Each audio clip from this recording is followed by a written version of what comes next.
आशिक अगर आप इस ज़मीन वालों के आशिक अगर आप इस ज़मीन वालों के बनते हो तो आपकी लाइफ में दुख ही दुख मिलता है, आपको तकलीफ़ ही तकलीफ़ मिलती है।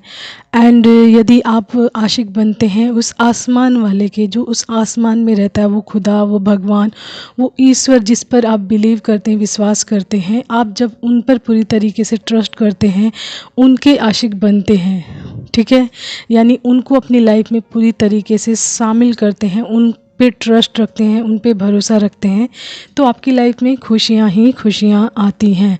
तो जो इंसान है ना, अपनी खुशियों के लिए किसी न किसी ऐसे, जो इस धरती पर रहने वाला कोई इंसान है, उसके पीछे भागता रहता है कि इस इंसान से जुड़ा रहूँगा तो मेरी खुशियाँ मुझे मिलेंगी, या फिर ये परिस्थिति मेरी लाइफ में ठीक होगी तो मेरी लाइफ में खुशियाँ ही खुशियाँ आएंगी। लेकिन जो मुख्य जो कारण है, मुख्य रीज़न है जहाँ से ये सारी चीज़ें जुड़ी हुई हैं, हमारा ध्यान उस तरफ जाता ही नहीं। यानी कि ईश्वर से सब कुछ जुड़ा है, यानी ईश्वर के द्वारा ही हर चीज़ अपनी लाइफ में हम प्राप्त कर सकते हैं। अपनी खुशियाँ भी, अपनी लाइफ में हर अबंडेंस तक हम ईश्वर के माध्यम से प्राप्त करते हैं। लेकिन हमारा ध्यान उस तरफ जाता ही नहीं, हम इस ज़मीन पर रहने वाले लोगों के पीछे भागते रहते हैं, उनको पैम्पर करते रहते हैं, उनके अकॉर्डिंग चलते रहते हैं, उनके आओ भगत करते रहते हैं, ताकि हमारे जीवन में क्या आए, खुशियाँ आए। लेकिन मुख्य रीज़न जो है हमारे इस संसार को चलाने वाला, या फिर हमारे जीवन को चलाने वाला जो मुख्य जो सोर्स है,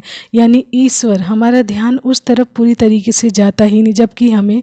अपना ध्यान पूरी तरीके से उस ईश्वर के साथ जोड़ना चाहिए, जो हमारी लाइफ का मुख्य, जो कहते हैं ना, सोर्स, यानी जहाँ से हमें हर चीज़ मिली हुई है,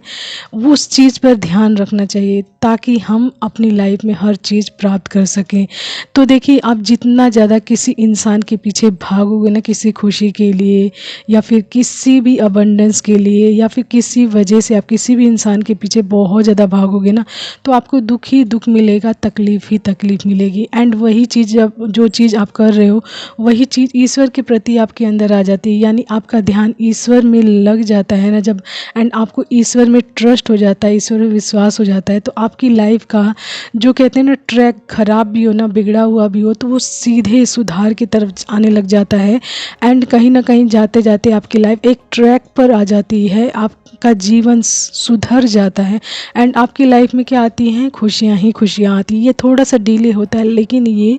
होता ज़रूर है, ठीक है। तो हमेशा ईश्वर का चुनाव करें, उन पर बिलीव करें, उन पर विश्वास करें, एंड उनके द्वारा बनाए गए कार्य ही अपनी लाइफ में करें। किसी ईश्वर को ज़्यादा अपनी लाइफ में